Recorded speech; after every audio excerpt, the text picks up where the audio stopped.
అంటే విజయారెడ్డి తల్లి ఫోన్ చేసి మీ కోడలు లేదు ఇంకా అంటూ చెప్పారు. సికింద్రాబాద్కి రావాలని కోరుతున్నారు అని చెప్పుకొచ్చారు.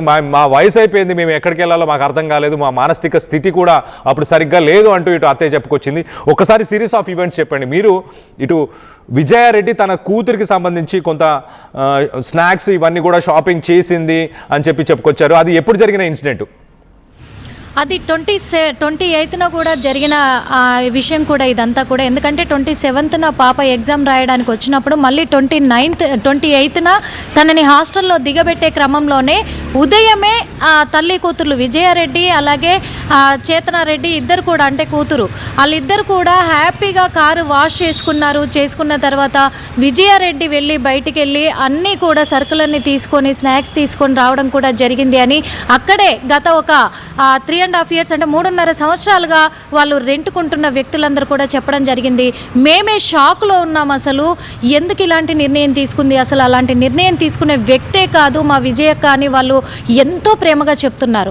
పిల్లలు చాలా అమాయకులు, వాళ్ళ అమ్మ ఎట్లా చెప్తే అట్లా వింటారు. వాళ్ళ అమ్మ మీద ప్రేమ చాలా ఉంది వాళ్ళకి.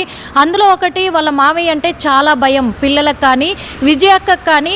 మరి చిరంజీవి అంటే చాలా భయము, వాళ్ళ మామయ్య పేరెత్తితే భయపడతారు అనేది ఒక్కటి మాత్రము వాళ్ళు ఖచ్చితంగా చెప్తున్నారు కళ్యాణ్. అదేవిధంగా ఆ రోజే పాపను తీసుకొని మరి హాస్టల్కి దిగబెట్టడానికి కూడా వెళ్ళింది. అందుకే మాకు ఎలాంటి అనుమానాలు కూడా రాలేదు. అసలు తన మైండ్లో ఆ థాట్ ఉందని కూడా అసలు కొంచెం కూడా డల్నెస్ కూడా కనిపించలేదు. చాలా హుషారుగా ఉన్నారు తల్లి కూతుర్లు. కాసేపు మాట్లాడాం మేము అని కూడా చెప్పుకురావడం కూడా జరిగింది. అక్కడ ఏరియాలో చుట్టుపక్కల నివాసం ఉంటున్న నైబర్స్ అంతా కూడా వాళ్ళు ఒకటే చెప్తూ ఉన్నారు, తను ఎవరితో గొడవలు పెట్టుకునే మనిషి కాదు, అలా అని చెప్పేసి తను ఎవరి విషయాల్లో జోక్యం చేసుకునే వ్యక్తి కూడా కాదు, ఎవరితో ఎక్కువ మాట్లాడే వ్యక్తి కాదు. తన పనేంటో తను చేసుకొని ఎప్పుడు వస్తుంది ఎప్పుడు వెళ్తుంది అది ఒక్కటే చూస్తూ ఉంటాం, క్యాబ్ వస్తుంది కాబట్టి తన విషయంలో ఎలాంటి డౌట్ లేదు. ఇంకొకటి ఏంటంటే మొత్తం కూడా వాళ్ళ అమ్మ ఆధ్వర్యంలో వాళ్ళ అన్న చిరంజీవి ఆధ్వర్యంలోనే మొత్తం వాళ్ళది నడుస్తూ ఉంటుంది. కాబట్టి వాళ్ళను ప్రశ్నిస్తేనే విషయాలు బయటపడతాయి అని చెప్పేసి అక్కడ నివాసం ఉంటున్న వాళ్ళు చెప్పారు. మీరు ఒక్కసారి లైన్లో అలానే ఉండండి, ఒక్కసారి మీరు లైన్లో ఉండండి. ఇటు పిల్లల గురించి తాతయ్య అంటే ఇటు విజయారెడ్డి వాళ్ళ మామ, ఇటు సురేందర్ రెడ్డి తండ్రి ఏం చెప్పాడు, ఒక్కసారి పిల్లల గురించి ఏం చెప్పాడు, పిల్లలు ఎలాంటి వాళ్ళు అనేది ఒక్కసారి ఆయన మాటల్లో వినే ప్రయత్నం చేద్దాం. ఎలాంటి గొడవ లేదు, ఎవ్వరితోనే మా కొడుకులు మాకు లేదు, మా కొడుకు మాకు లేదు, అన్నదమ్ములు లేదు, ఎవ్వరు లేదు. అది ఏం జరిగిందో మాకే తెలియదు. ఇక మేము ఏం అనుకుంటలేము, మాకేం తెలుసు, మేము ఈడు ఉంటుంది మాకేం తెలియదుగా. మేము అటు ఉండి మాకు చెప్తాను, మాకేం చెప్పలే ఆమె. ఇట్లా ఫోన్లో చేసి ఇప్పుడు చెప్పలేదు. మా కొడుక్కి నేను అలా పుట్టినరోజు వారానికి వస్తాను, నా కొడుకు ఫోన్ చేస్తాడు. పూజ చేస్తే మా వారమని నా కొడుకు ఫోన్ చేయలేదు ఏం సంగతి అని స్నానం చేసి పూజ చేసి చేద్దామని అనుకుంటున్నా. అప్పుడే ఫోన్ చేసిండు, డాడీ ఎట్లుంది ఆరోగ్యమా అంటే పర్లేదు బిడ్డ అన్న. అమ్మకి జనం వస్తున్నారా అంటే అదే నాయన ఇది పుట్టినరోజు కదా వాడి హ్యాపీ బర్త్డే అన్న. సరే డాడీ మా తర్వాత మాట్లాడతాను పెట్టేసిండు. కొద్దిసేపటికి చెప్పినట్టు ఫోన్ వచ్చింది మాకు. ఫోన్ అంగడి సిగ్నల్ రమ్మంటే ఎందుకమ్మంటే మీ కోళ్ళు చచ్చిపోయిందని. అరే హార్ట్ అటాక్ కూడా చచ్చిపోయిందేమో అనుకున్నా అంతవరకు నేను అనుకొని ఎవరు చెప్పలేదు, ఒక్క బొక్కలని చెప్పారు.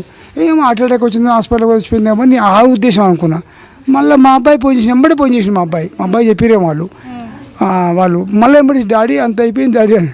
అయిపోయిందండి మొత్తం అయిపోయింది అనగానే ఏం చెప్పాలి ఆయన కూడా అంత అయిపోయింది అని అనగానే మేము ఇద్దరం ఎక్కడ పోతామని చెప్పి మా సాడకుడికి మా షెడ్లకు మా బామ్మడి భార్యకి అందరికి ఫోన్ చేసినాం. గట్టి చచ్చిపోయిందంట అని చెప్పిన ఒక్కరే మాకు తెలుసు అందరూ ఊరికొచ్చే వరకల్లా తర్వాత ముగ్గురు అని చెప్తారు.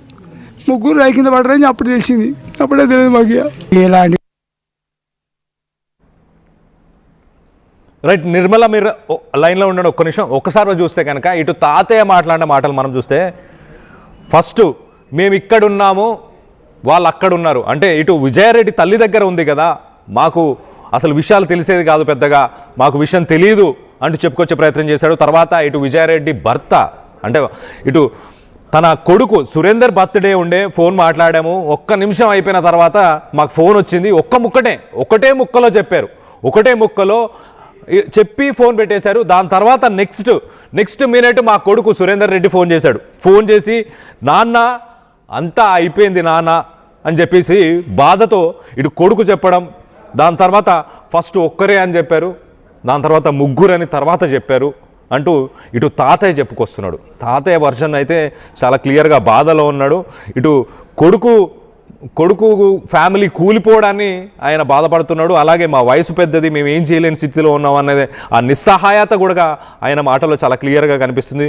మరింత దీని గురించి డిస్కస్ చేసే ప్రయత్నం చేద్దాం. మా ప్రతినిధి నిర్మల లైన్లోనే ఉన్నారు. ఒక్కసారి నిర్మల, ఇటు తాతయ్య అయితే కొన్ని కొత్త పాయింట్స్ చెప్పారు. ఆయన చాలా క్లియర్గా మేము ఇక్కడున్నాము, వాళ్ళు అక్కడ ఉంటారు, మాకు పెద్దగా కమ్యూనికేషన్ ఆ విషయాలు తెలియదు ఎప్పటికప్పుడు ఇమీడియట్గా, కానీ మా కోడలైతే బంగారం, మా పిల్లలు కూడా బంగారం, బాగా చదువుకునే వాళ్ళు అని చెప్పాడు. అలాగే కొడుకుతో ఫోన్ మాట్లాడాము, దాని తర్వాత వాళ్ళు ఫోన్ చేసి ఒకటే ముక్క చెప్పారు మాకు, ఏంటి ఇలా జరిగింది అని చెప్పేసి. దాని తర్వాత వెంటనే ఫోన్ చేశాడంట, దుబాయ్లో ఉన్న కొడుకు వెంటనే ఫోన్ చేసి, నాన్న అంతా అయిపోయింది నాన్న, ఇంకా లైఫ్ అయిపోయింది ఇంకా నాది అన్న పద్ధతిలో ఆ కొడుకు చెప్పుకున్నాడు, బాధ చెప్పుకున్న తరువాత ఫస్ట్ ఒక్కరే అని చెప్పారంట. దాని తర్వాత మళ్ళీ ముగ్గురు అని చెప్పారంట. సో మొత్తానికైతే ఇటు ఈ విషయాలన్నీ ఒకసారి చూస్తే కనుక ఇటు స్థానికులు విజయారెడ్డి ఇంటి దగ్గర ఉన్న వాళ్ళు కానీ, ఇటు విజయారెడ్డికి సంబంధించిన ఫ్యామిలీ మెంబర్స్ కానీ, మరుదులు కావచ్చు, లేకపోతే రిలేటివ్స్ కావచ్చు, వీళ్ళు ఏం చెప్తున్నారు? ఎందుకనంటే విషయం అంతా ఈ ఇంటి దగ్గరే. ఎందుకంటే విజయారెడ్డి తల్లి వాళ్ళ ఇంట్లోనే ఉంది, ఇటు అన్న దగ్గరే ఉంది. సో అన్న కానీ తల్లి కానీ వాళ్ళ దగ్గర నుంచి ఎలాంటి విషయాలు జరిగినాయి. ఇప్పుడు సాయంత్రం ఇంట్లోంచి బయటికి వెళ్ళిన విజయారెడ్డి మళ్ళీ అసలు తిరిగి రాలేదు. తనతో పాటు ఇద్దరు పిల్లల్ని ఆ పార్కింగ్లో కూడా చాలా ఒక విషయం చెప్పాలి. ఇటు పార్కింగ్లో తను కార్ పార్క్ చేసిన దగ్గర ఆ కార్లో కూడా ఒక చిన్న నోట్ని రాసిపెట్టింది.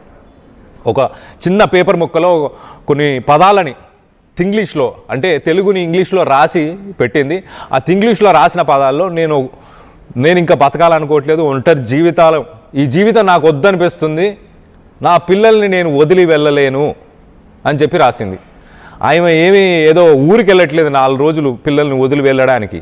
ఆమె తిరిగి రాని లోకాలకి వెళ్తున్నప్పుడు పిల్లల్ని ఎందుకు తనతో పాటు తీసుకువెళ్లాల్సిన అవసరం ఏముంది? అది ఇప్పుడు ప్రస్తుతానికి $1 మిలియన్ క్వశ్చన్. అందరికీ అర్థం కాని విషయం ఏంటంటే, ఆమెకి ఏమన్నా ఒడిదొడుకులో ప్రాబ్లమ్స్ ఏమన్నా ఉంటే ఇటు ఫ్యామిలీతో ఎవరితోని డిస్కస్ చేయలేదు. ఎట్ ద సేమ్ టైం చేయకపోయినా పర్లేదు, తను ఒక డెసిషన్ తీసుకున్నా, అలాంటి ఒక ఎక్స్ట్రీమ్ స్టెప్, ఫస్ట్ థింగ్ అది తప్పు, అలాంటి ఎక్స్ట్రీమ్ స్టెప్ తీసుకున్నా కూడా ఒకవేళ ఆమె ఏదో ఊరికి వెళ్తున్నా అన్నట్టు పిల్లల్ని వెంట తీసుకెళ్ళింది. అది చాలా క్వశ్చన్ చేస్తుంది సమాజాన్ని. ఒక ఫ్యామిలీ అనే ఒక సిస్టమ్ని ఎలా కూలగొట్టింది, ఎందుకు ఇలా కూలిపోయింది అన్న క్వశ్చన్ రేజ్ అవుతుంది ప్రజల్లో. అసలు నిర్మల, ఇటు స్థానికులు ఏమంటున్నారు, తన ఫ్యామిలీ మెంబర్స్ కానీ, చుట్టుపక్కల ఉన్న వాళ్ళు, రెంట్కి ఉన్న వాళ్ళు, ఆ విజయారెడ్డి ఇంటి దగ్గర ఉండే వాళ్ళు ఏమన్నారు అసలు? ఎస్ కళ్యాణ్, నిన్న మాత్రం మరి ఈ కేసుకి సంబంధించి కూడా చాలా కోణాల్లో కూడా మనము విచారించడం కూడా జరిగింది. ఎందుకంటే అక్కడ వాళ్ళ ఇంటికి వెళ్ళాము, చెంగిచెర్లకి, అక్కడ నివాసం ఉంటున్న వాళ్ళని ఎంక్వైరీ చేశాము. అదేవిధంగా ఇంతకుముందు చేతన 10th క్లాస్ చదివిన వాళ్ళ ఫ్రెండ్స్తో కూడా మాట్లాడే ప్రయత్నం చేశాము. ఎందుకంటే వాళ్ళు 10th అందరు కలిసి ఉన్నారు కాబట్టి